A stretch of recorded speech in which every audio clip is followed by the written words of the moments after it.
Thank you so much for Kaisha to that great warm-up we heard just before we all sat down. I'm Tina Brown, and I'm thrilled to welcome you all to the second annual Women in the World Summit. You know, we've assembled so many free-thinking firebrands, social revolutionaries, outsider agitators, dangerous rabble rousers in this theater tonight and for the next 2 days that I think we're supposed to take out a whole different insurance policy. It's a scary scene, I can tell you. The green room itself, major insurrections happening. But what an enthralling time it is for us all to be coming together. These are revolutionary days.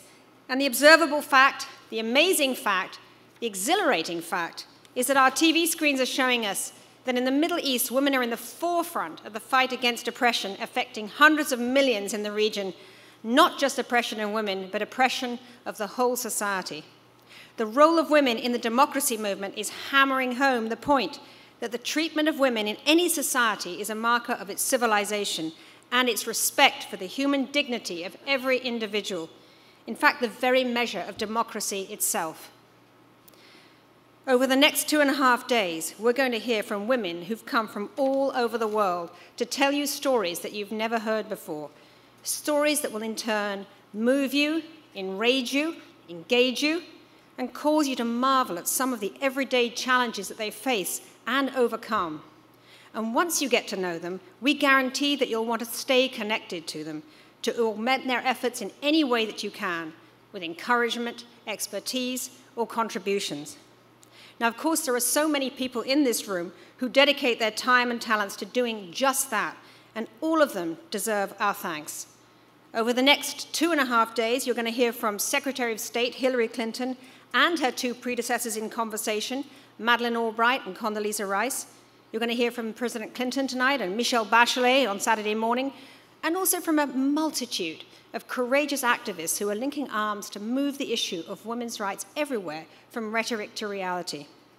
It's really wonderful to be partnering again with such prestigious organizations as Vital Voices Global Partnerships, Women for Women International, and the UN Foundation. And of course, with our sponsors, without whom we couldn't be here.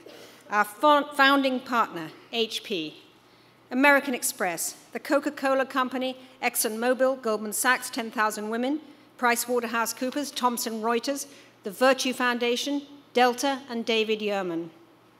In framing the issues and covering the discussions for this summit, we've brought together all the journalistic depth of editorial and producing teams at both Newsweek and thedailybeast.com.